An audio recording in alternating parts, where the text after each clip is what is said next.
What's up, house group? So a couple weeks ago, I got the chance to spend some time at a Timothy Initiative conference where I met leaders from all around the world who risk their lives every single day to share Jesus with people who've never heard the good news of the gospel before. And I felt deeply convicted because I looked at the church in places where the church is persecuted, in places where the church is illegal, and I see that it's exploding, and I see leaders willing to die for the sake of helping other people find life. And then I look at the church in America and it looks nothing like that. In this place where it's safe, where there's virtually no risk whatsoever of even violence, let alone being imprisoned or killed for sharing your faith, we don't take it seriously. You know, one of our core values at Revision is found people find people, but we're not great at going out and finding people. The American church in general isn't. We're so comfortable as a society and we're so inward focused that we never take the time to look out and see people that are lost and broken and hurting and just cut off from the eternal future they were made for in Jesus Christ. And I think on some level, if I'm being honest, we're so entitled, both as individuals and as a society, that we forget we didn't deserve what Jesus did for us. Some of us who've grown up in the church are so used to it that we just assume, of course, Jesus died for us. We are awesome. And we forget that absolutely nothing in us, nothing we've done, and nothing about us merited God stepping out of eternity into the human story and dying for us, that it's a gift we didn't deserve. And because we didn't deserve it, we ought to be compelled to go out and tell other people who don't deserve it anyway. A lot of the time, I think we live a lot more like the Pharisees than we do the disciples in the New Testament. We've been religious long enough that we figure we're better than everybody else and we deserve it and we earned it. We're selfish and we're entitled and we don't worry about sharing Jesus with the people around us, and we live small stories because of it, and people around us are perishing because of it. But we could live stories like Kamal Raz. Check this out.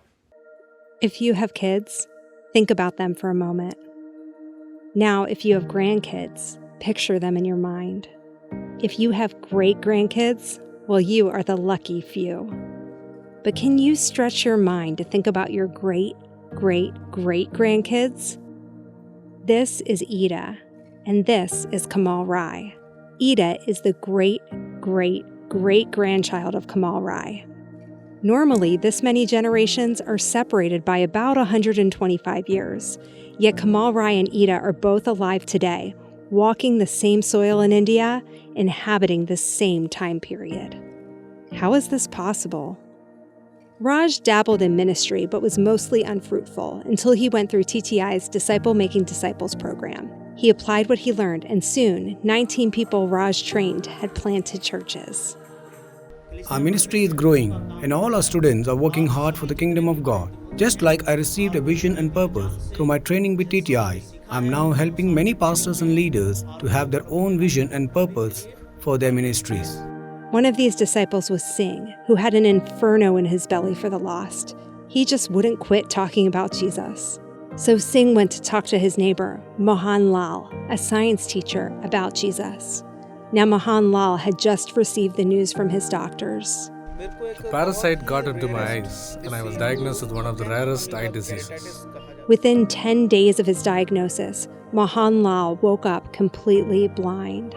He lost his health, lost his teaching job, and lost all hope. Going to the prayer meeting Singh kept inviting him to was the last thing that Mohan Lal wanted to do.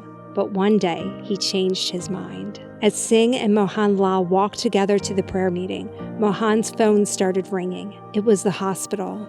I received a call from the doctor. He told me about a new medicine which was under clinical trial in Europe that could help restore my eyesight.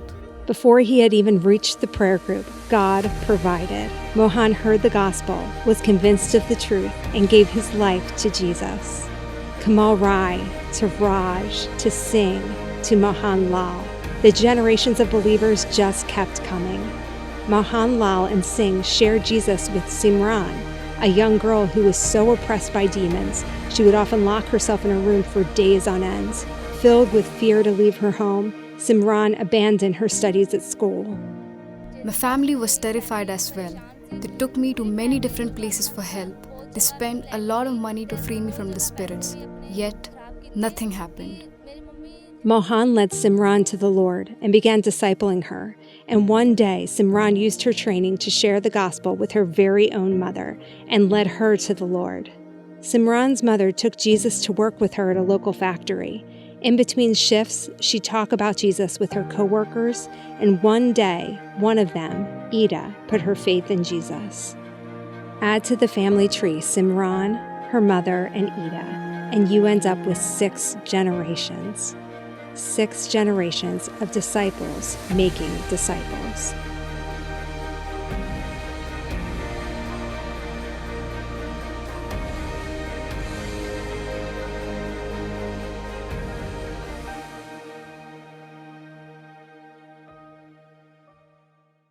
Here's the crazy thing. That story could be your story and it could be my story. It's supposed to be our story. Disciples make disciples. That's part of what the word means. It's a reproducing word. And if we're not making disciples and we're not sharing our faith, we ought to take a long look in the mirror and figure out whether we have it at all and whether we're actually following Jesus. Like, I just wonder. I wonder this for me, and I wonder it for you guys. So I look at the American church and it looks nothing like Jesus.